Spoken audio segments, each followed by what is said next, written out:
What's going on? This is Ugo Opara, PA licensed real estate agent and investor, reporting to you live from the Germantown section of Philadelphia. And I'm standing in a basement.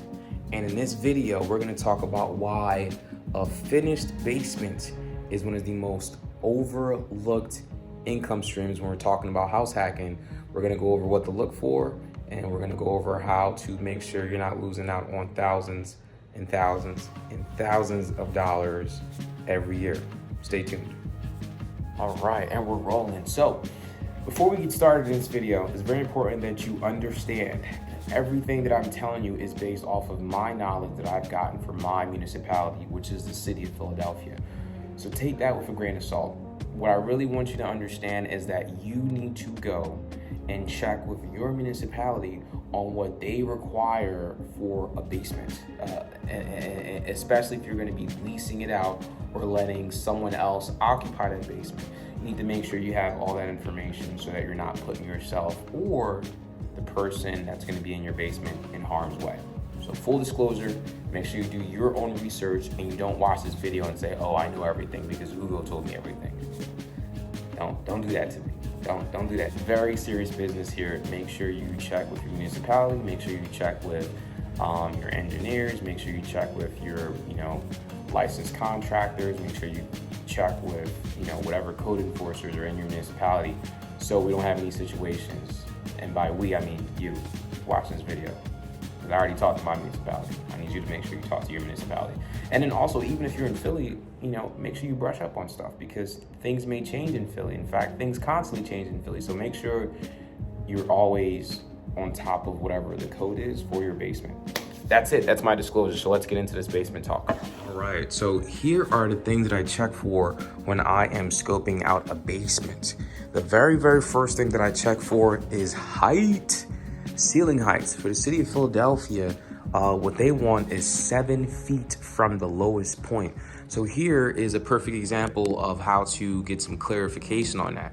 So here you see two ceilings. You see this one up here, and then you see a lower one right here. So city of Philadelphia would say, hey, we want 7 feet from here. So you would have to measure from this ceiling right here to the floor, right, to give you your 7 feet. And once you have that, you're perfectly fine. So that's number one, right? Going into number two, you need to have what's called an egress, AKA, how am I going to get out this joint if it's on fire? That's the best way to think about it. And one of the things that people do all the time that I see in Philly is what you call a well window, which is something like this. It's a window that you could slide to the left or slide to the right. Oh, a little dance move. And then you have the ladders where you can climb out. So in the event that there's a fire in this basement, whoever's in here, if they can't go upstairs to get out, then they can climb out this window. So that's number two, is some form of egress. And then number three, heating and cooling, right? So if we check this place out, you have what's called a return vent right there. And then you have over here what would be your supply, this guy right here. This building has central air. The basement is also tied into that central air. So that's what they have here for heating and cooling. That's not the only way though. You might have what's called electric baseboard. So that would be the little electric radiators that you could put on the wall, and they'd be powered on electricity. Or you have the blowers, which would be the electric ones that you actually put into the wall, and those are fantastic as well.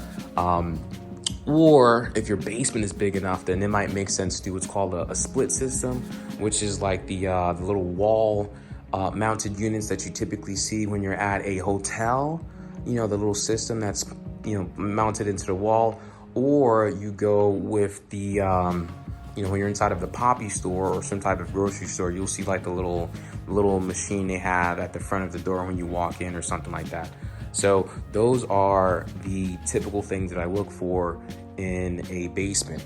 And my leading thing is the height. If I have the height in the basement, then that's fine. And then if we got to figure out a way to do the egress is typically the toughest one. Trying to find that secondary exit is going to be the toughest one. So that's exit number one right there. Exit number two is just going upstairs, right? So those are the top three most important ones. So just in that, in no specific order, we got ceiling height, which again, check your municipality to make sure that they have the same rules. And then we have the egress. You got to have two egresses, meaning two ways to get out. And then, for comfort, you want to make sure you have some form of heating and cooling. Not necessarily cooling, but absolutely mandatory is heating. And now just some bonus perks, right? Some bonuses. It would be ideal if your basement had an exit to the back of the house. A lot of Philly houses are row homes, so the back of the house is typically an exit. So from the basement, you can walk out to your house. That is a bonus. That's bonus number 4. Another bonus would be if you have a finished bathroom. And let's go ahead and talk about how to check if you can add a finished bathroom. So here is the utility closet in this guy. All right, so here is our plumbing system, and as you can see, it's really high off the ground. So the way that it would work would be if you needed to put a bathroom in here, it would have to sit above your plumbing system so that when you flush it, it would just go down. Plumbing is very basic. It's just it works on gravity and a certain pitch of the plumbing line, and this is just too high. It's too high, and that's probably why they didn't put a basement in that's probably why they didn't put a bathroom in this basement, because the plumbing is so high. The plumbing probably sits about right here. Plumbing sits about like right here, maybe like around right here. So if it sits right here, you'd have to put your toilet above. You'd have to put your toilet above that and then take it from there. Or you could do what's called an upflush system. Upflush system would be for, it's like a little, I'll put a link in the descriptions, but it's just this little container, and when you flush the toilet, it goes into that container and then pumps your waste up into pumps the waste up into your plumbing system right here. Some people don't like the thought of that, you know what I mean? Some people don't like the idea of that. So for this space, you may not be able to provide a finished bathroom, but it's always ideal if you can to try and provide a full bathroom in the basement. That would be fantastic. All right, and we're back. So let's go ahead and take a second and just review everything that we went over that you should be mindful of when you're out there scouting for your basement. Number 1, full disclosure, check with your municipalities and don't just take everything I'm saying you verbatim, because different municipalities may have different things that they want to see in their basement. But just on average, right? Number 1 is the ceiling height for City of Philadelphia, 7 feet from the lowest point. Number 2, egresses. You need 2 points of egresses, and that's from a security reason. In the event that there's a fire, you're able to get out two ways. And then number 3 is you got to make sure that you have heating as well as ventilation. One of the things that people always say is like, oh, well, you need a window in your basement. You actually don't. You just need 2 egresses. So if you have a back door and then a door that can go upstairs, you're covered. You don't necessarily need a window. In my municipality, check with your municipality. A couple of bonuses that you can add on. Number 1 would be some type of exit from the basement that isn't one of the, like an actual exterior door that lets you leave and come in would be fantastic. Philly houses have the advantage because the way that they're designed, you typically have that rear entry from the basement. Typically have a driveway that you can park in the back, and then there's a door that lets you into the driveway. Or you have a garage, right, that you can tear down and convert to additional space into the basement, and then just put a door, convert that big garage door to a normal tiny door, and then people can park and then come into the basement that way. So additional bonus is if you can have some type of exterior access into the basement. And then another bonus would be if you had a full bathroom. And we did a walkthrough of the utility closet. We looked at the plumbing to see how high or low it sat, to see if it even made sense to or would be possible to add a full bathroom in the basement. Of course, there's other things you can add. If you really want to turn it into like an in-law suite, then you would try to see if you could add a full kitchen in there. But I think if you're doing all of that, you want to make sure, again, to check with your municipalities, but also make sure it's big enough. You know what I mean? You typically most basements are not that big. Like this basement that I'm in now, it's a great size, right? But it would not work if you're trying to fit a full kitchen in here. If you're trying to fit a full bathroom in here, would not work. So you got to know what makes sense, what's doable, what's not doable, and then just kind of take it from there. And the play for this on numerous occasions would be a couple of things, right? Number one, you can find someone to house hack with. So you could say, hey, listen, basement for rent, $500 a month, $600 a month, all utilities included. You could put a nice little mini fridge in here. You could put a bed down here, a table for the computer. You could mount a TV. You could do a lot of things in here. Make it very nice and convenient for somebody.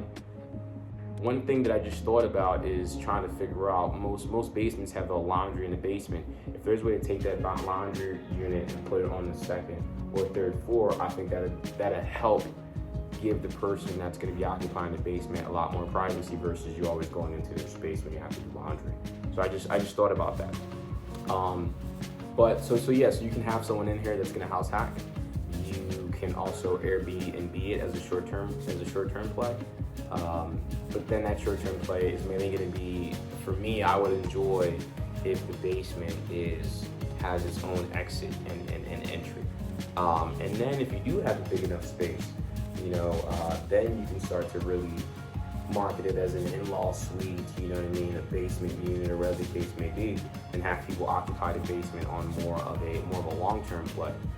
Still along the lines of house hacking, but I just think you're gonna get a lot more lookers, a lot more people that are interested in that space, because it's going to be a shared living space, because you still have the steps that come down right into the basement, so the privacy may not always be there. A lot of Philly houses now are having what you call these open basements where there's no door. It's just like the nice little railing or the panel glass. It goes right down to the basement, so you're not going to have the most privacy, but you can always put back the door so that there's privacy before you go into the basement.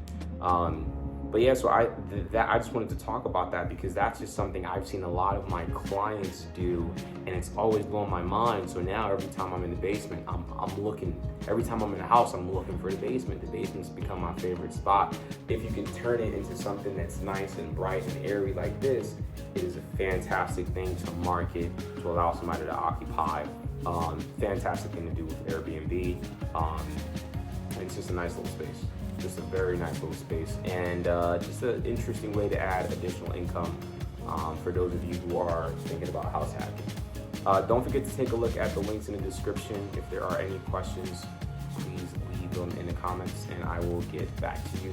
Other than that, this is Ugo Opara, PA licensed real estate agent and investor, signing off. Thank you so much for the support. Peace.